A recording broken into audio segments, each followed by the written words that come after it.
दोस्तों, अक्सर मेरे पास आप लोगों के कमेंट आते हैं कि मन में भरी गंदगी को साफ कैसे करें। तो मैंने सोचा इस पे वीडियो बनाया जाए। दोस्तों, ये बात तो आप भली भांति ही जानते हैं कि जब तक हमारा मन निर्मल नहीं हो जाता तब तक हम ब्रह्मचर्य के उच्च शिखर पर कभी नहीं पहुंच सकते और ना ही ब्रह्मचर्य के आनंद का अनुभव कर सकते हैं। भगवान भी उसी के मन में वास करते हैं जिसका मन निर्मल हो। इसीलिए तो कहा गया है, निर्मल मन जन सो मोहि पावा, मोह कपट छल छिद्र न भावा। हमारे इस पवित्र भारत देश में जितने भी महान ऋषि मुनि हुए, उनका एक ही लक्ष्य था, वो था मन को निर्मल कर जन्म मृत्यु के चक्र से मुक्त होना। क्योंकि भगवान श्री कृष्ण ने गीता में अर्जुन से कहा था कि मने मनुष्यानाम कारण बंधन मोक्षयो, अर्थात मन ही बंधन का कारण है और मन ही मुक्ति का कारण। मन हमारा मित्र भी है और हमारा शत्रु भी।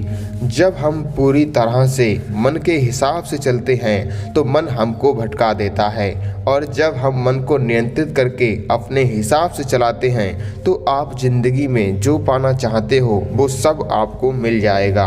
इसीलिए सबसे पहले मन को परिशुद्ध करो। इसको शुद्ध करने के मैं आपको कुछ उपाय बताता हूँ। आपने ये तो गौर किया ही होगा कि जितने भी महान ऋषि मुनि हुए वो ज़्यादा से ज़्यादा ध्यान करते थे। कभी आपने इसके पीछे का विज्ञान जानने की कोशिश की?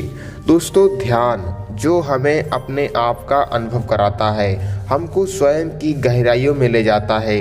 ध्यान एक ऐसी टेक्निक है जो हमारे चंचल मन की चंचलता को दूर कर मन को निर्मल करता है। ध्यान चुंबक की भांति मन में छुपी आसक्ति, काम वासनाओं की इच्छाएं, गलत संस्कारों को मन से खींचकर बाहर कर देता है। इसीलिए ध्यान ज़्यादा से ज़्यादा करने की कोशिश करें। दूसरा उपाय है सत्पुरुषों का संग।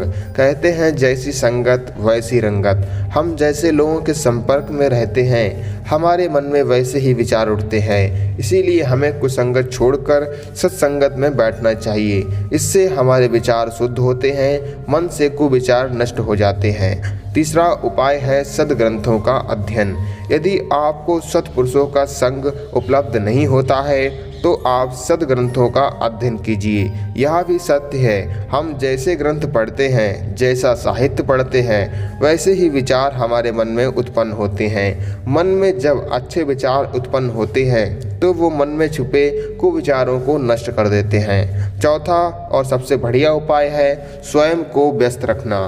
कहते हैं खाली दिमाग शैतान का घर।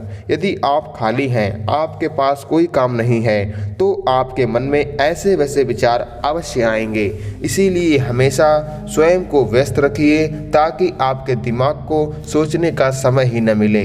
धीरे धीरे निरंतर व्यस्त रहने से आपका दिमाग विचार शून्य हो जाएगा, बुरे विचार बिल्कुल भी नहीं रहेंगे।